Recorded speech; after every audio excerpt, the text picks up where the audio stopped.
Dengan kasih Tuhan, pertama saya ucapkan selamat kepada keluarga Bapak Hetri Purba Muhammad Masuki, rumah tangga yang ke-20 tahun, 27 tahun,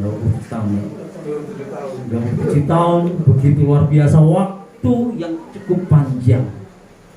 Tuhan menyertai, Tuhan memberkati, dan Tuhan memberikan kelimpahan berkat anak cucunya luar biasa, cantik-cantik, semua untuk hormat kemuliaan bagi nama Tuhan.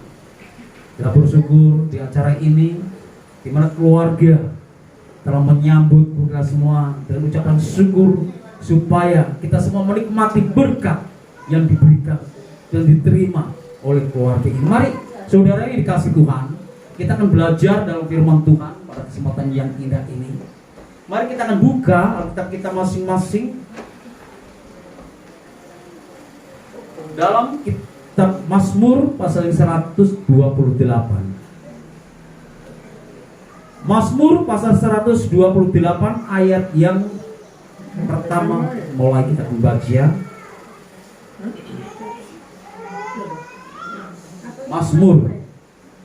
Mazmur pasal 128 ayat pertama kita akan baca.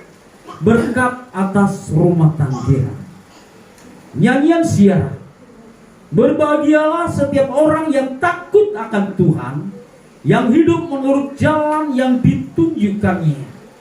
Apabila engkau memakan hasil jerih payah tanganmu, berbahagialah engkau dan baiklah keadaanmu.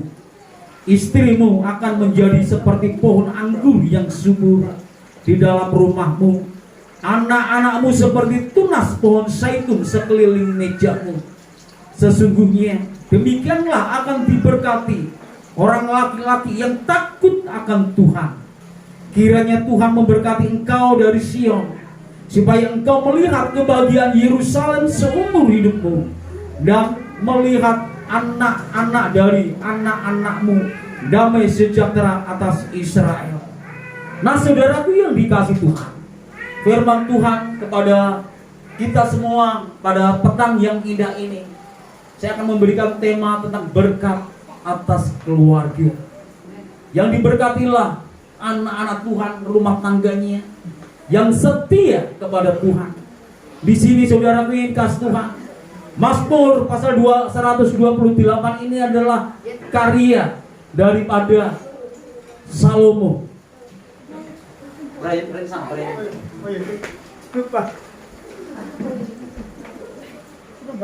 Di mana Salomo adalah seorang anak Tuhan yang sangat diberkati oleh Tuhan.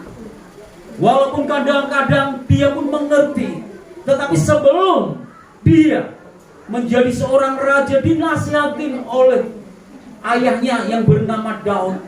Dia dinasihati orang-orang tuanya. Kalau kita lihat di dalam, mari kita akan lihat di dalam 1 Raja-Raja pasal 2 ayatnya yang ketiga. Mari saya minta siapa yang membacakannya.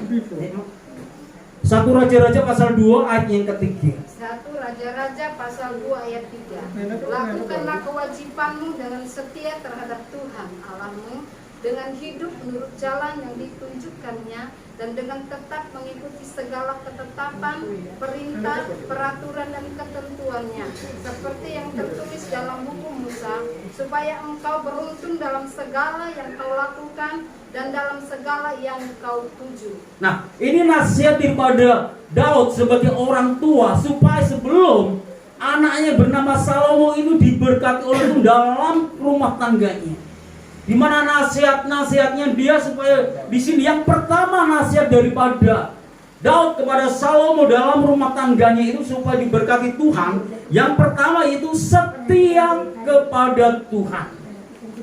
Semua orang tua pasti kalau anaknya memasuki rumah tangga, anaknya berkeluarga, pasti tidak menginginkan orang tua itu anaknya hidup dalam kesusahan.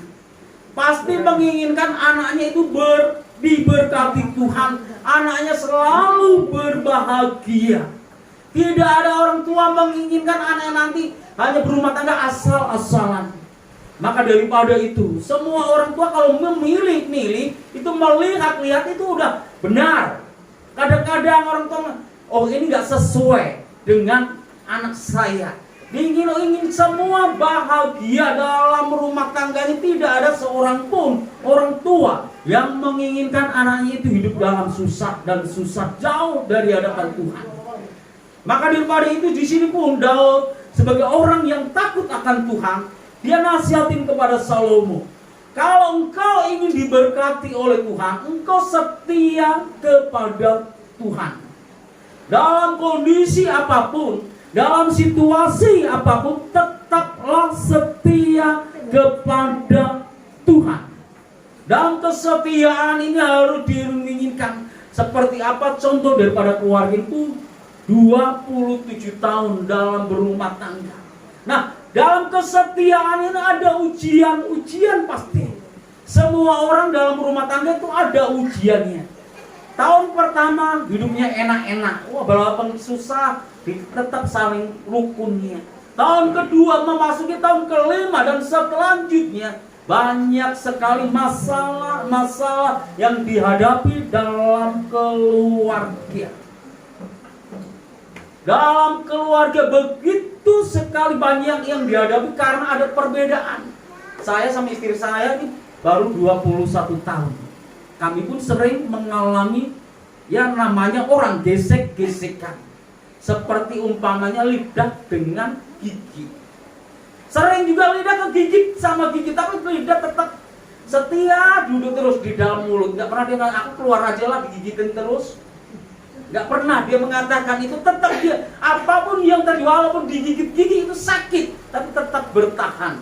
Itulah contoh daripada rumah tangga. Keluarga banyak sekali menghadapi tantangan berantem satu dengan yang antara suami dengan istri. Itu sudah biasa. Berantem itu biasa, tetapi jangan sampai berantem ini kita membuat kita jauh dari hadapan Tuhan. Perselisihan suami istri itu biasa, tapi jangan sampai hal perselisihan ini menjauhkan kita dari kasih Tuhan. Nah, saudara, apalagi kami antara orang Jawa dengan orang Sumatera, banyak sekali perbedaan. Antara makanan aja sudah beda. Kalau kami nggak saling mengalah, berantem terus. Berantem kali selesai itu sudah. Nah, saudara, maksud pada itu di sini supaya tetap setia. Nah, kesetiaan inilah yang Tuhan inginkan. Dalam suatu rumah tangga, Tuhan menginginkan kita tetap setia. Kalau bisa, bahkan Tuhan mengendaki kita itu sampai usia maut yang memisahkan.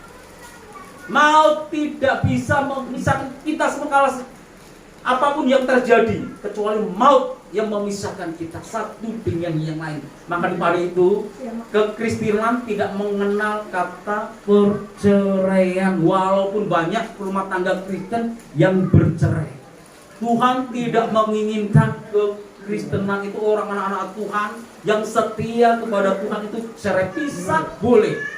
Pisah boleh, tapi jangan sampai ada perceraian. Berapa kali saya nasihatin anak-anak Tuhan, hamba Tuhan pun jangan sampai terjadi perceraian dalam rumah tangga, kecuali maut yang memisahkan. Itu Tuhan sendiri memisahkan. Saudara ingin kasih Tuhan, tetap setia apapun yang terjadi di dalam rumah tanggamu, tetap setia kepada Tuhan. Yang kedua, nasihat daripada Daud yang kita baca tadi di dalam 1 Raja-Raja pasal yang kedua, hidup menurut jalan Tuhan. Nasihat daripada Daud, engkau kalau ingin diberkati Tuhan, hiduplah engkau menurut jalannya Tuhan. Jalan Tuhan itu seperti yang jalan Tuhan itu enggak sulit sebenarnya, asal kita setia kepada Tuhan. Jalan Tuhan itu sudah Tuhan tunjukkan supaya kita hidup rukun. Dalam rumah tangga itu suami istri setia, suami istri hidup rukun. Nah, disitulah akan selesai terjadi mujizat. Tuhan sudah mengatakan kepada kita, kalau engkau hidup rukun, kesanalah Tuhan akan memerintahkan berkat-berkat kehidupan untuk selama-lamanya. Maka daripada itu, sebagai seorang anak-anak Tuhan, hendaklah kita hidup rukun satu dengan yang menurut jalannya Tuhan. Menurut jalan yang dikehendaki Tuhan. Tuhan menginginkan supaya jalan yang jalannya tidak menyimpang ke kanan dan ke kiri. Jalannya itu seperti apa? Jalannya itu menuruti firman Tuhan. Yang ketiga itu, jalan kita itu menuruti firman Tuhan. Kalau Tuhan melakukan jangan ini, ya jangan kerjakan itu. Kalau Tuhan sudah mengatakan jangan, mungkin kita mengatakan aku tidak berbuat jahat, aku tidak berbuat ini dan itu. Tetapi saudara ringkas Tuhan, kadang-kadang kita sebagai anak-anak Tuhan, orang Kristen kurang mengerti, kurang peka akan suara daripada Tuhan. Kita mengikuti firman Tuhan, tetapi kadang-kadang kita tuh jauh. Disuruh datang kepada Tuhan, beribadah kepada Tuhan, kadang-kadang rasa malas itu ada. Rasa malas berat sekali, kalau jangankan anak-anak Tuhan, hamba-hamba Tuhan pun kalau kita ajak berdoa, doa 3 hari 3 malam, apalagi doa semalam-malaman begitu berat, yang datang bisa dihitung. Di Gresik ini ada 27 sinode gereja. Di daerah Menganti ada 27. Daerah Menganti, kalau di Gresik ada hampir 100-an seluruhnya. Ketika kita ngajak, kita doa semalam-malaman, yang datang hanya 21 hamba Tuhan, di mana yang lain-lain. Begitu sulit, katanya sulit itu bangun pagi melalui, begitu sulit dan sukar. Bangun pagi, saya datang kemarin jam 3:30 nyampe di sini, jam 4:30 langsung kita doa lagi. Terus kabar kita, mamanya mataku kok perih ya, bangun-bangun karena kurang tidur. Tetap kita percaya, kalau kita tetap mencari Tuhan, mau ngikutin jalannya Tuhan, Tuhan akan memberi kekuatan yang baru. Tuhan akan limpahkan berkat dalam kehidupan kita, anak cucu kita diberkati oleh Tuhan. Bulan-bulan ini, begitu anak-anak Tuhan, semua orang sibuk dan pusing memikirkan biaya sekolah anak-anaknya. Naik kelas, lulus, senang lulus anak saya, tapi dipikirkan nanti biaya sekolahnya. Iya, kalau diterima di negeri masih murah, kalau nggak diterima di negeri biayanya cukup besar. Biaya belum seragam, yang bayar ini bayar itu. Bahkan saudara yang kasih, kalau kita bisa sebagai anak-anak Tuhan, supaya anak-anak kita ini selalu berprestasi. Anak-anak kita berprestasi itu Tuhan mempermudah kita semua. Nah, sampai pada itu saudara ringkas Tuhan, di sini kita tetap setia, tetap hidup menurut jalan daripada Tuhan dan menuruti firman Tuhan. Tapi saudara yang dikasih Tuhan, pertama-tama Salomo dalam memasuki rumah tangganya, dia setia sekali kepada Tuhan. Dia mengikuti apa yang dikatakan oleh Daud ayahnya. Lama-lama dia pun mengalami godaan, tantangan yang dia hadapi. Yaitu dia mulai mengambil banyak istri. Istrinya yang begitu banyak, itulah yang membawa dia, menjauhkan dia daripada Tuhan. Nah, setelah pertama kali dia mulai mendengar kata orang tuanya, setiap kali dia mempersembahkan persembahan, api Tuhan langsung turun. Api Tuhan selalu ada di dalam kehidupannya, dia selalu diurapi oleh. Tetapi ketika hatinya tergoda, menyombongkan, mengikuti ajaran daripada istri-istrinya, apa yang terjadi? Tuhan mulai jauh dari hadapannya. Ketika dia membakar korban api-apian, api dari orang buatan manusia sendiri, iman sendiri yang membuat. Sudah tidak ada lagi roh Allah dalam kehidupannya. Karena dia mulai jauh di hadapan Tuhan, berubah dalam kesetiaannya. Nah saudara, mulai saat ini kita sebagai anak-anak Tuhan, Tuhan inginkan supaya kita menjadi seorang anak Tuhan seperti apa yang dinasihatkan oleh Daud. Nah kalau kita ambil kesimpulan daripada nasihat daripada Daud ini, dikatakan oleh Salomo, dia katakan adalah orang yang takut akan Tuhan. Rupanya nasihat yang dinasihatkan oleh Salomo itu adalah, kita simpulkan, dia takut akan Tuhan. Maka daripada itu dikatakan, berbahagialah setiap orang yang takut akan Tuhan. Jadi orang-orang yang takut akan Tuhan itu dikatakan dialah orang yang paling bahagia. Biasanya kita mengatakan selamat berbahagia kepada orang yang sedang merayakan pesta perkawinan, pesta ulang tahun, pesta kelahiran, atau macam-macam. Kita katakan selamat berbahagia. Tetapi Tuhan mengatakan yang paling berbahagia adalah orang-orang yang takut akan Tuhan. Karena kenapa? Nah, orang-orang yang takut akan Tuhan itu selalu memakan apa yang dikerjakan. Hasil yang dikerjakan itu tidak akan sia-sia dan dimakan oleh keluarganya dengan begitu sukacita. Hasil dari pekerjaan suami dan istri apapun orang tua itu bisa dikatakan dapat dinikmati oleh seluruh keluarganya.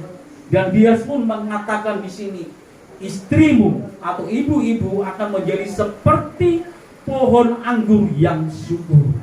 Pohon anggur berbicara tentang kesukaan. Jadi istri-istri, ibu-ibu itu dikatakan menjadi kesukaan anak-anak kita. Ibu itu menjadi kesukaan anak cucu kita. Semua menyayangi anak-anak, yang tidak ada yang benci kepada ibunya. Hari-hari ini kita lihat di televisi, anak bisa membunuh orang tuanya gara-gara hal sepele. Anak tidak sayang kepada ibunya gara-gara minta sesuatu tidak dituruti. Tapi kita sebagai anak-anak yang takut akan Tuhan, anak-anak kita semua pasti akan mencintai kita. Kalau kita takut akan Tuhan, ya, ibu itu menjadi kesukaan anak-anak. Bukan anak-anak, bapak-bapaknya pun suka. Walaupun sudah usia lanjut, walaupun masih sakit-sakit, tetap suami mencintai. Sehingga hanya maut yang bisa memisahkan. Begitu luar biasanya. Kalau kita takut akan Tuhan, ibu-ibu itu menjadi kesukaan dan menjadi seperti pohon anggur yang subur. Bahkan di sini, anak-anakmu seperti tunas pohon zaitun sekeliling mejamu. Pohon zaitun anak-anaknya kalau tumbuh tunas-tunas di sekelilingnya, rimbun di sekeliling itu. Berarti ini gambaran daripada anak-anak ini hidup rukun. Kalau makan bersama-sama di meja, hidup rukun, berbicara tentang kerukunan. Anak-anak tidak ada perselisihan, tidak ada pertengkaran antara mereka. Walaupun ada, tapi hanya kecil-kecilan. Selesai itu sudah. Hidup rukun, begitu bahagia. Nah, kalau kita hidup seperti ini, orang lain bisa melihat kita betapa bahagianya orang yang takut akan Tuhan atau orang Kristen itu. Karena kita semakin hari semakin diberkati oleh Tuhan. Bahkan di sini pun bukan hanya itu saja.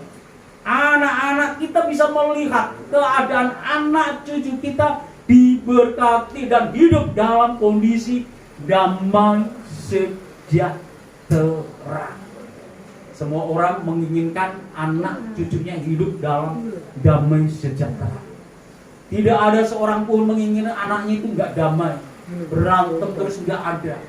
Sejahat-jahatnya manusia pasti menginginkan anaknya tidak mau jahat, anaknya terus hidup damai, hidup rukun dan diberkati oleh Tuhan.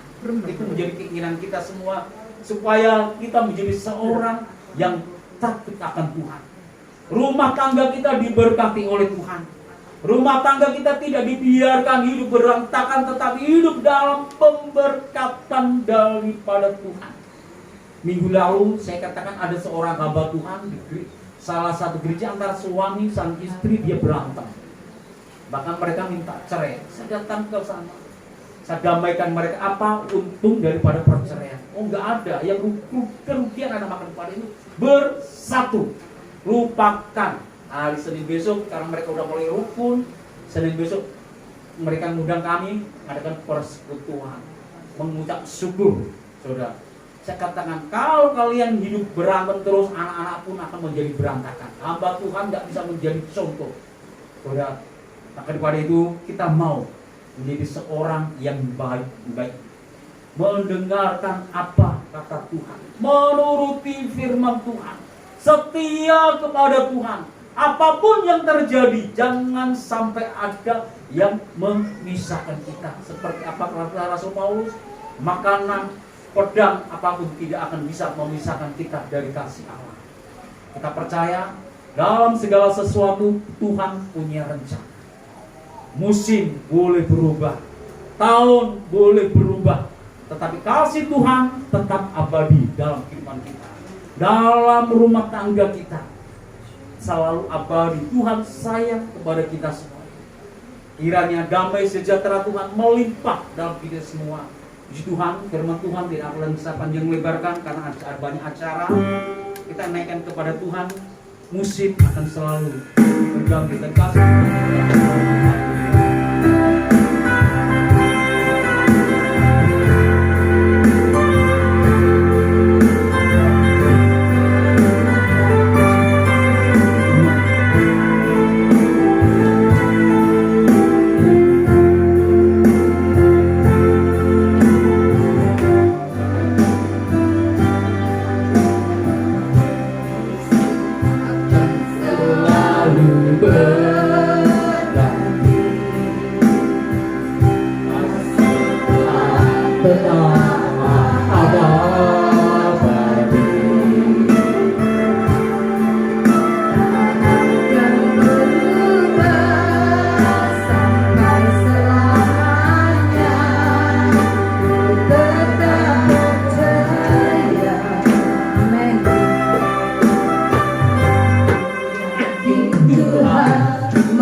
saudara, kita akan memberikan korban persembahan, ditanyakan pujian-pujian yang Allah.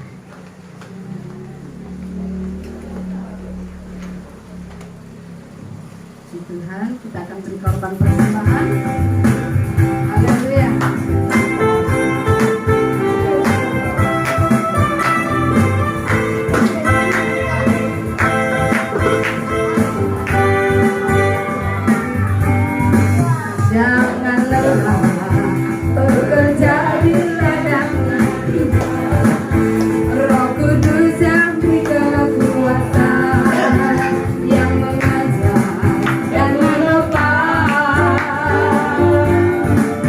tiada